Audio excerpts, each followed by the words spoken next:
Assalamualaikum warahmatullahi wabarakatuh. Halo Dunku, ketemu lagi bersama saya di Sotinal Channel. Pada video kali ini saya berada di jembatan penghubung yang ada di Pantai Lolong, Kota Padang.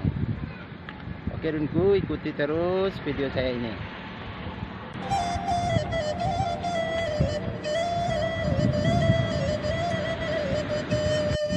Oke Dunku, jembatan penghubung ini adalah salah satu objek selfie-selfie bagi masyarakat Kota Padang dan sekitarnya. Jembatan penghubung ini berada di salah satu hotel di Kota Padang. Di depan kita ini adalah Pangeran Beach Hotel.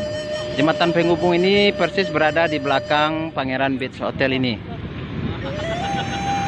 Di sore hari banyak warga yang berselfie-selfie ria di kawasan ini Dunku, seperti yang terlihat di video saya ini. Oke Dunku, beginilah view-nya kalau kita berada di jembatan penghubung Pantai Lolong ini. Di sisi baratnya adalah lautan Samudra Hindia.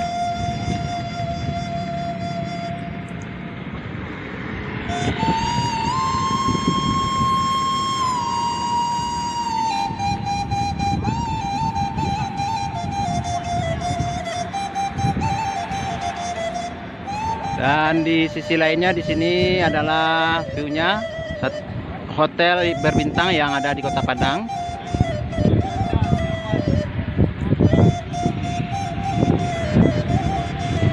Oke Dunku, untuk video kali ini saya akhiri sampai di sini. Jangan lupa like, komen, dan subscribe video saya ini. Aktifkan juga notifikasinya agar tidak ketinggalan dengan video-video saya berikutnya. Saya ucapkan terima kasih, semoga bermanfaat. Wassalamualaikum warahmatullahi wabarakatuh.